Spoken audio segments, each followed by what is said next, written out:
Invito ahora al representante de Turquía a tomar asiento a la mesa del Consejo.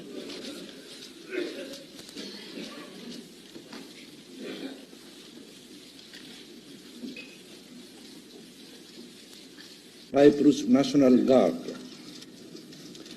I am particularly grateful that Council has agreed to postpone its meeting until my arrival here to give me the opportunity of addressing it on the recent dramatic events in Cyprus.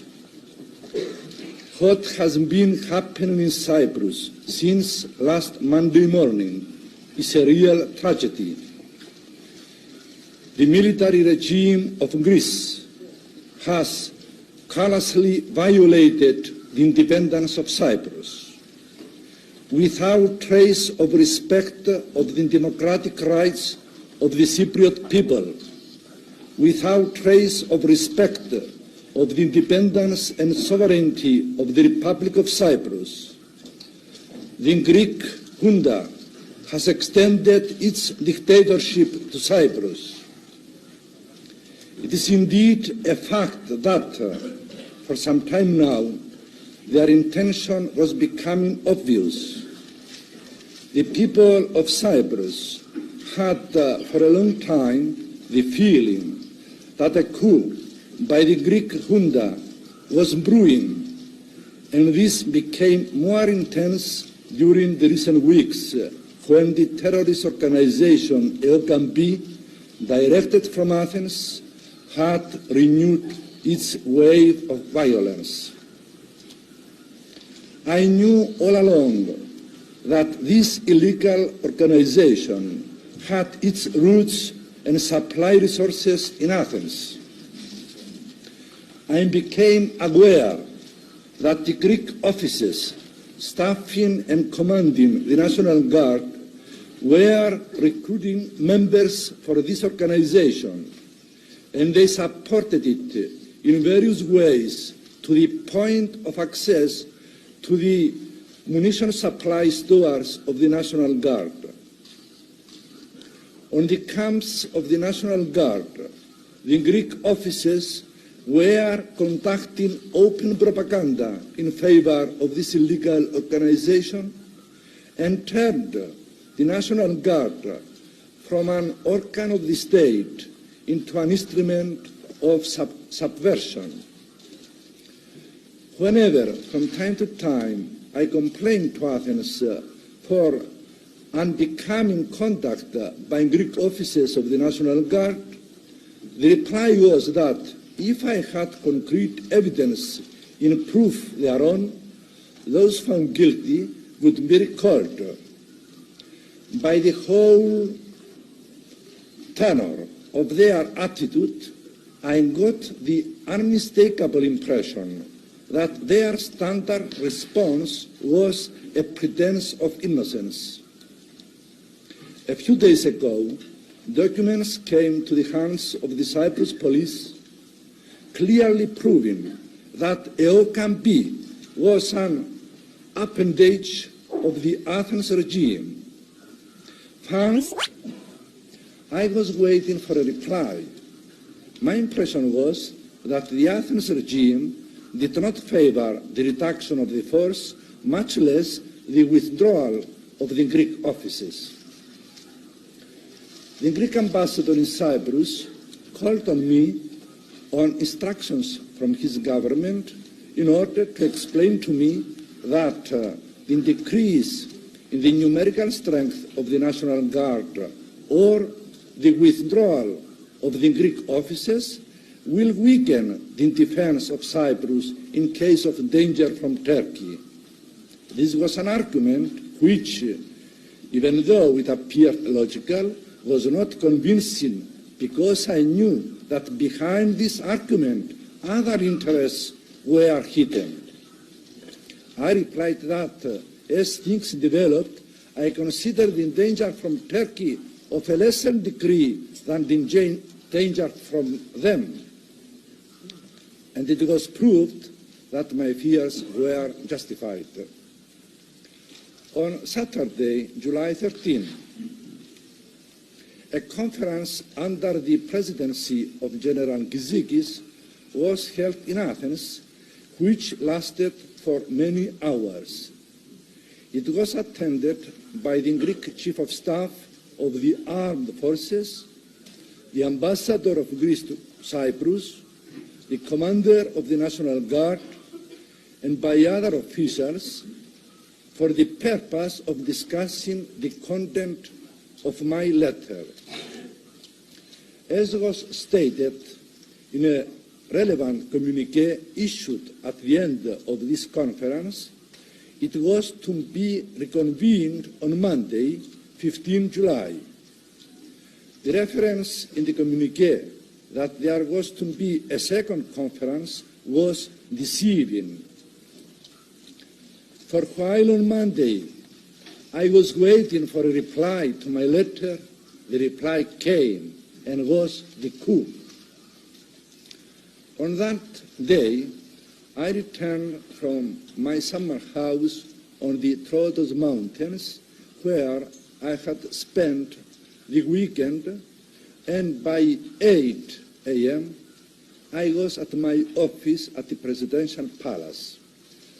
Half an hour later, I was welcoming in the reception room a group of boys and girls, members of the Greek Orthodox youth from Cairo, who came to Cyprus as my guests for a few days.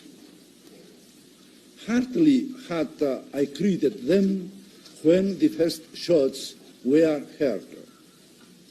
Within seconds, the shots became more frequent, and the member of the Presidential Guard informed me that armored cars and tanks passed the fence and were already in the yard of the Presidential Palace, which was shaking from mortar shells. The situation soon became critical.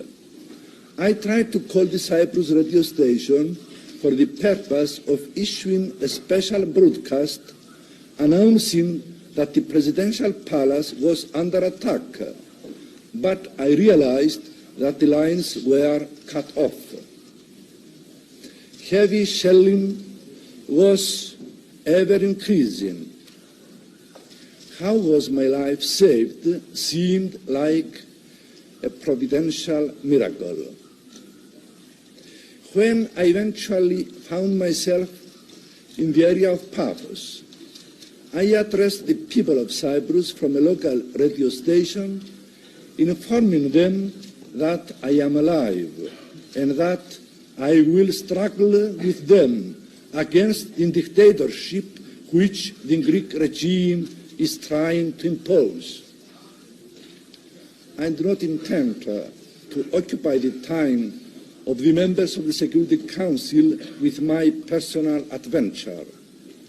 I simply wish to add that during the second day of the armed attack, the armored cars and tanks were moving towards Paphos, while at the same time a small warship of the National Guard began shelling the bishopric of Paphos, where I was staying. Under the circumstances, I found it advisable to leave Cyprus rather than fall in the hands of the Greek junta. I am grateful to the British government, which made available a helicopter to pick me up from Paphos, transfer me to the British bases, and from there by plane to Malta and London. I am also grateful to the Special Representative of the Secretary General and to the Commander of the Peacekeeping Force in Cyprus for the interest which they have shown for my safety. My presence in this room of the Security Council was made possible thanks to the help given to me by the British government and the representatives of the Secretary General, Dr. Waldheim, whose keen concern for me and for the critical situation which developed in Cyprus moves every fiber of my heart. I do not know as yet all the details of the Cyprus crisis caused by the Greek military regime. I am afraid that large is the number of casualties and heavy is the material destruction. What is, however, our primary concern at present is the ending of the tragedy.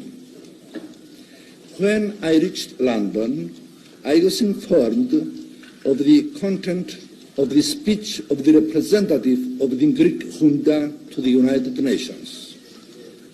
I was surprised at the way they are trying to deceive world public opinion. Without a blush, the Greek junta is making efforts to simplify the situation, claiming that it is not involved in the armed attack and that the developments of the last few days are an internal matter of the Greek Cypriots. I do not believe that there are people who accept the allegations of the Greek military regime. The coup did not come about under such circumstances as to be considered an internal matter of the Greek Cypriots. It is clearly an invasion from outside in flagrant violation of the independence and sovereignty of the Republic of Cyprus. The so-called coup was the work of the Greek officers staffing and commanding the National Guard.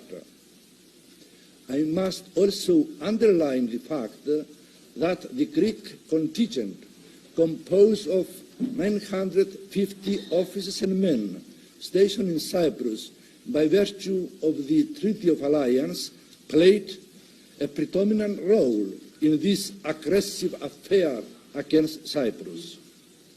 The capture of the airport outside the capital was carried out by officers and men of the Greek contingent camping near the airport. It is enough to state on this point that certain photographs appearing in the world press show armored vehicles and tanks belonging to the Greek contingent in Cyprus. On the other hand, the Greek officers serving with the National Guard were directing the operations. In these operations, they recruited many members of the terrorist organization EOKAMB, whom armed with weapons of the National Guard. It may be said that it was the Cyprus government which invited the Greek officers to staff the National Guard. I regret to say that this was a mistake on my part to bestow upon them so much trust and confidence. They abused that trust and confidence, and instead of helping in the defense of the island's independence, sovereignty and territorial integrity, they themselves became the aggressors. The representative of the Secretary General and two constitutional experts from Greece and Turkey have been attending the talks. The Security Council has repeatedly renewed twice yearly the mandate of the peacekeeping force in Cyprus, expressing every time the hope for a speedy solution of the problem. It cannot be said that up to now the progress of the talks has been satisfactory. But how could there be any progress in the talks while the policy on Cyprus of the regime in Athens has been double-faced? It was agreed by all the parties concerned that the talks were taking place on the basis of independence. The regime of Athens agreed also to that, and time and again the Greek Ministry of Foreign Affairs declared that the position of Greece on this issue was clear. If that were the case, why had the military regime of Greece created and supported the terrorist organization EOKAMB, whose purpose was stated to be the union of Cyprus with Greece, and whose members called themselves unionists? Inside the camps of the National Guard, the Greek officers continually accused me that while enosis was feasible, its realization was undermined by me. When reminded that Greece has made its position clear on this and that it supported independence, their reply was that no attention should be given to the words of diplomats. Under such circumstances, how was it possible for the talks to arrive at a positive result? The double-faced policy of the Greek regime was one of the main obstacles to the progress of the talks.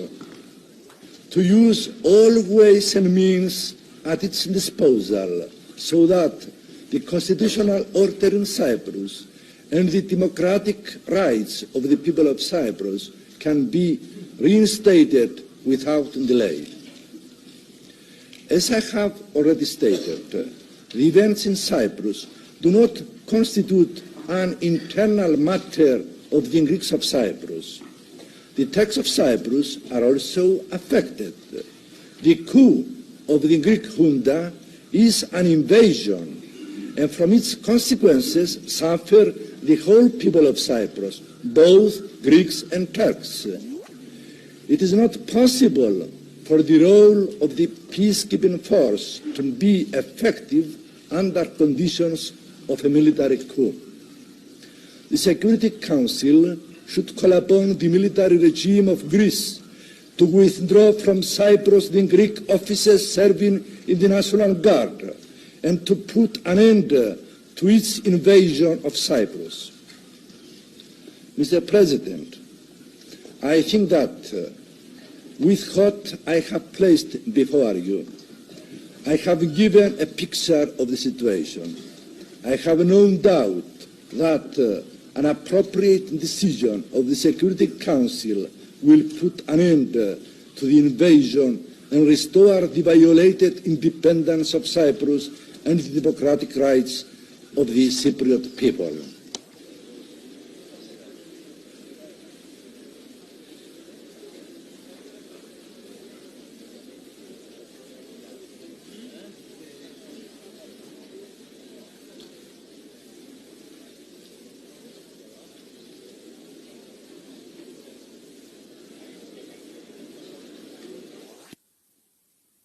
Intervention is a ruthless violation of the basic principles of international law and of the United Nations Charter, for which the government of Greece bears full responsibility.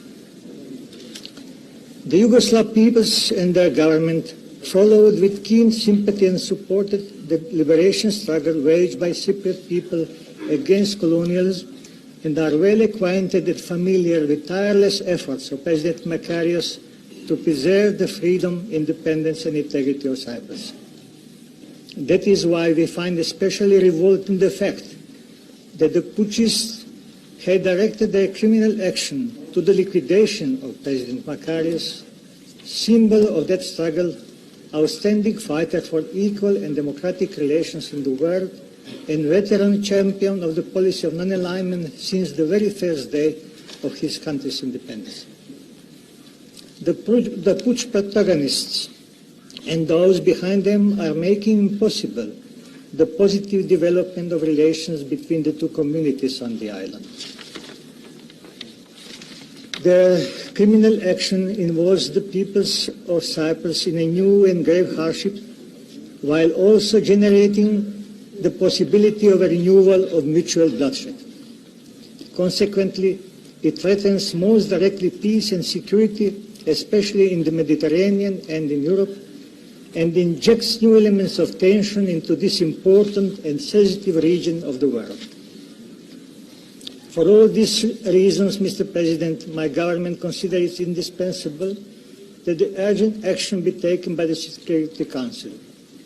It is indeed regrettable that the Council did not act decisively at its first meeting on this question on the afternoon of July the 16th, in spite of the urgency, clearness of the case, and the specific proposals made by Permanent Representative of Cyprus, Ambassador Asidis.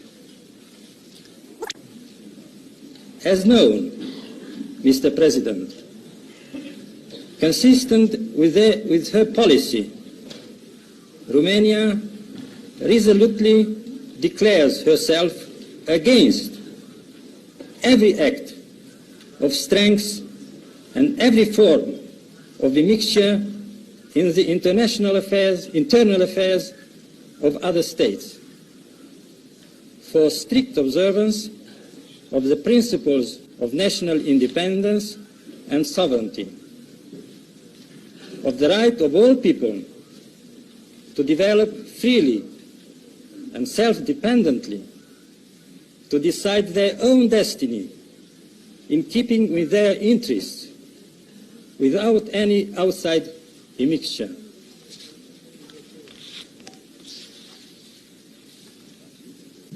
No state, under any circumstances, in any form, and with any reason, should be allowed to impose its will upon another state, another people, or another government. Imposing a foreign will cannot help but lead to tension and conflict, and this runs counter to the positive course of detente taking place in the world, including Europe, the Balkans, and the Mediterranean area. Mr. President, Cyprus became an independent country in 1960 and was admitted to the United Nations. Cyprus became a party to the Treaty of 1960, which provided for certain unique constitutional arrangements and guarantees involving Great Britain, Turkey, and Greece. Later, the Security Council adopted Resolution number 186 in 1964, which established a United Nations peacekeeping force in Cyprus. As a result of these historical developments, the sovereignty, independence, and territorial integrity of Cyprus came to be guaranteed multilaterally, and its constitutional arrangements also came to be an essential factor in the stability and peace of the region. Anything which upsets the delicate political balance implicit in these arrangements is bound to create a situation of the utmost concern to world peace. Today, we find this delicate balance upset by an unwarranted act of intervention. According to President Makarios, the Greek officers of the Cyprus National Guard spearheaded this armed intervention against the constitutionally established government of Cyprus. Совершенно очевидным и вполне доказанным являются факты, о которых здесь подробно говорил президент Макариос, факты прямого и грубого вмешательства внешних сил, целью которых является свержение законного правительства Республики Кипр во главе с президентом архиепископом Макариосом, избранным на этот пост в результате свободного волеизъявления народа.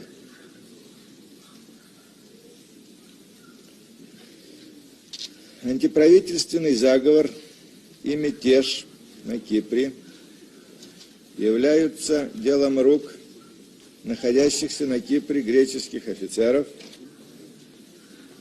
направленных туда греческим правительством и подчиняющихся приказам из Афин. И об этой связи здесь убедительно говорил президент Макариос.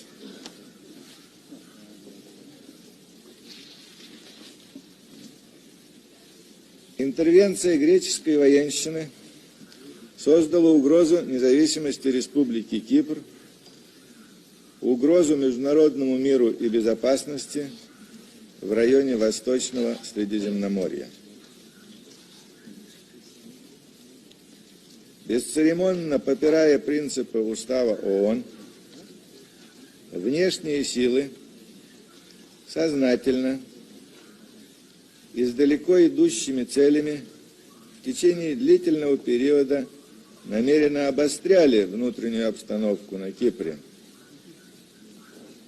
а затем пошли на грубое военное вмешательство извне во внутренние дела этого суверенного государства, члена Организации Объединенных Наций.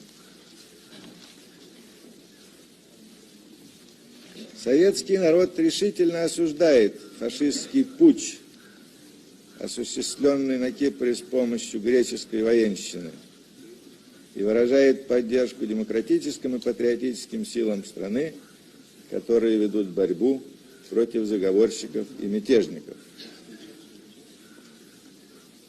События на Кипре привлекают внимание мировой общественности и печати, которые выражают большую озабоченность и тревогу в связи с этими событиями. Советским людям понятна эта тревога, и мы ее разделяем. Я должен сообщить, господин председатель, что в адрес представительства СССР поступают многочисленные телеграммы от различных организаций, в том числе и американских, в которых решительно осуждается военный путч на Кипре. Так, группа видных деятелей американских университетов, в том числе Гарвардского, Бостонского, Тафта, Массачусетского технологического института и других, в своей телеграмме заявляет, цитирую: «Кипр подвергся агрессии со стороны греческой хунты. Мы требуем вмешательства ООН с целью немедленного прекращения огня и защиты законного правительства президента Макариоса». Конец цитаты.